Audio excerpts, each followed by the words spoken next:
I want to start by saying I'm not overly surprised. Because if we'd done a podcast prior to this series starting, then I would have looked at the two teams and thought the Warriors simply have more talent. They're just a better basketball team, in my opinion, in terms of pure individual talent, really. I think they've got 3 of the 4 best scorers on the floor from both teams. Obviously, Jar's fantastic. He had 47 today. But Steph, Clay, Poole, I think are all better than, are we going to say, Jaren Jackson or Desmond Bane are the second best offensive players for the Grizzlies. You know, it can be anyone on any given night, even Dillon Brooks at times. So when we look at that, I think my thoughts prior to the series were, yeah, the Warriors are probably going to win because they have more talent. And the only way that Memphis were really going to get into this series and possibly have a good chance at winning, aside from having home court advantage, was their physical style of play. And they needed to rely on that physical style of play, the hustle plays, and just outworking the Warriors, the offensive boards, which I thought was going to be a major issue for the Warriors heading to this series, given how good Jaren Jackson, Brandon Clark especially, was great on the boards in that Minnesota series, forcing turnovers. And for that reason, I'm not overly surprised that this has happened, because Memphis have had to come out, especially after losing game 1, and be really physical.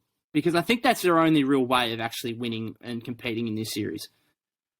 But I think the perfect way to put it is that Steve Kerr, at quarter time, after the first period, was asked on air, what did you make of Memphis' physical style in the first quarter? And he said, no, it wasn't a physical style. It was dirty play. That is what it's... And I was taken aback by the fact coaches are usually pretty measured in terms of in-game comments and in-game quotes. Usually they like to kind of take a step back, look at the replay a few times, read the room on what the opinions are of others, I guess. But for Steve Kerr to be as forthright and hard as he was at the end of the first quarter, I thought was pretty telling. And the fact that he then doubled down after the game and said that Dillon Brooks crossed a line and broke the code. And I think that is where my biggest thing comes from when I read a heap of people on Twitter comparing what Dillon Brooks did to what Draymond Green did to Brandon Clark in game 1, or really what Draymond Green has done in terms of flagrant fouls throughout the course of his career. Because a lot of people have said on Twitter that, oh, the Warriors are dirty, so they shouldn't be complaining when it happens back to them. And you can't be complaining about it, because that's how you've won your 3 championships and whatnot. Well, there's levels to this. And to me, what Draymond Green did to Brandon Clark in game 1, I'll get your opinion on that in a second. That wasn't a flagrant foul 2 worthy. Now, flagrant foul 1, yes, probably. Not flagrant foul 2. The start of it, yes, he wound up, hit him in the face, whatnot, grabbed him by the jersey. But what he actually did was he really had at least a minimal level of care where he held him up from basically smashing into the ground. That was my read on it. That you can see Draymond is holding him by the jersey to prevent him from smashing his head into the ground. So there is a minimal level of care there where Draymond Green has prevented Brandon Clark from getting a serious injury. There is no level of care here from Dillon Brooks. And so to compare the two, I think, is ridiculous, in my opinion. And I want to go back to anyone and ask, when has Draymond Green, for all the stupid shit that he has done throughout the course of his career, kicking blokes in the balls, whatever else, for all the stupid shit that he's done, how many times has he actually injured someone to the point of breaking one of their bones and forcing them out for over a month? And in the case of GP2, who's got a fractured left elbow, putting him out for the season. When has Draymond Green ever done that? Sure, he might kick someone in the balls, that's short-term pain for 10, 15 minutes. Sure, there might be other times where, Brandon Clark in game 1 goes down heavily and has to take some time to recoup himself.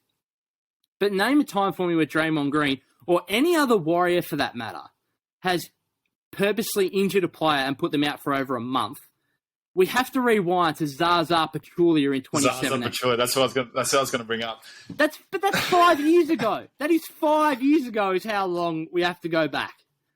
So please, the guy's been out of the league for 3 or 4 years, Zaza. Are we really going to be are we going back that far? Really? So to me, to compare what Draymond did in Game 1 or has done across his career to this Dillon Brooks incident is like ridiculous. Absolutely ridiculous. Doesn't make any sense to me because there is a line. There is a line, and I don't think Draymond has ever crossed the line of seriously injuring a player because there's always a minimal level of care there. It might be minimal, but there is a touch of it. And Dillon Brooks showed none of it in that particular play. Absolutely none of it. It reminded me of what Grayson Allen did to Alex Caruso earlier in the season.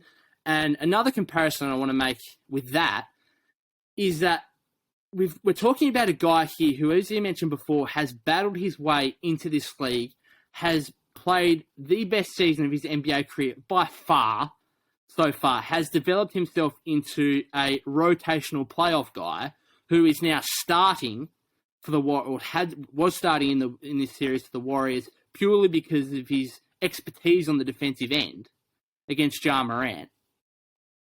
Now, I look at GP2 a lot like Caruso, and that's why I'm making this comparison. And he's obviously a free agent at the end of this season. I think he could easily get 4-year 32, something like that, which I say that number because that's what Caruso got.